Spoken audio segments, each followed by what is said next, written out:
एक वक्त था जब इस नाम से लोग प्रभावित होते थे, अब डरते हैं। विजय माल्या एक ऐसा नाम जिसने भारत की कॉर्पोरेट दुनिया को झकझोर दिया। कभी इस आदमी को किंग ऑफ गुड टाइम्स कहा जाता था। याट्स, प्राइवेट जेट्स, आलीशान पार्टियां, बॉलीवुड स्टार्स से दोस्ती और ऐसी जिंदगी जो लोग सिर्फ फिल्मों में ही देख पाते हैं। लेकिन आज वही आदमी एक भगोड़ा है। 9,000 करोड़ का बैंक लोन लेकर देश छोड़ चुका है।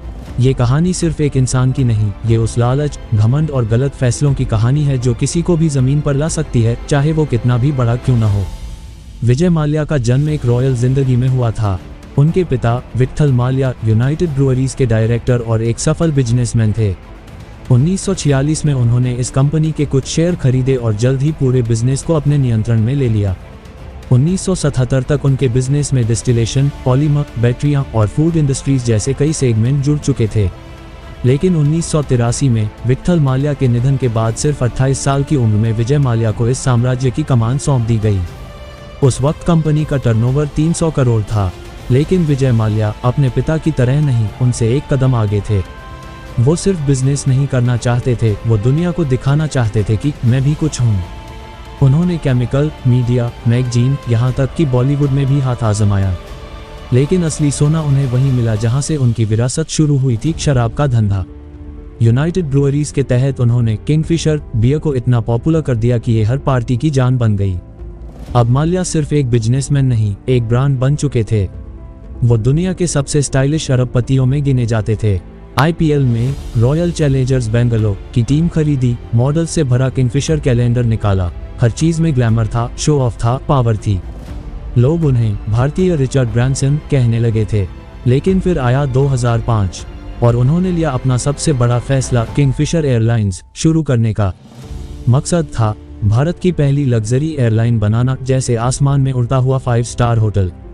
उन्होंने एयरलाइंस में गर्म खाना, महंगी शराब, लाइव एंटरटेनमेंट तक दे दिया, वो भी इकोनॉमी क्लास में। शुरू में तो धूम मच गई। भारत में हर 5वां यात्री किंगफिशर से उड़ रहा था, लेकिन मुनाफा ना के बराबर। फिर भी माल्या नहीं रुके। इंटरनेशनल उड़ानों की मंजूरी के लिए उन्होंने डूबती एयर डेक्कन को खरीद लिया और उसका नाम बदलकर किंगफिशर रेड रख दिया। यही वो मोड़ था जहां से उनके गुड टाइम्स खत्म होने लगे। दो एयरलाइंस, लग्जरी सर्विस और ऊपर से अंतर्राष्ट्रीय मंदी। क्रूड ऑयल के दाम बढ़ गए, मार्केट गिर गया और माल्या हर महीने बैंक से करोड़ों का लोन लेते जा रहे थे। कंपनी के पास इतना पैसा नहीं बचा कि कर्मचारियों को सैलरी दी जा सके।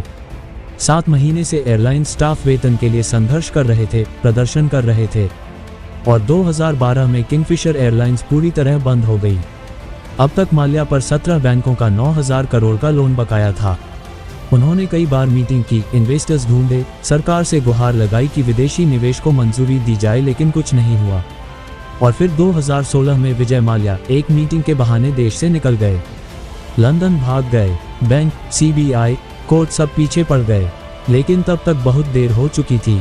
उन पर मनी लॉन्ड्रिंग, बैंक फ्रॉड और धोखाधड़ी के कई केस दर्ज हुए। बैंक अफसर तक शक के घेरे में आए। कुछ ने बिना जरूरी जांच के लोन दिए थे, सिर्फ उनकी पहचान पर।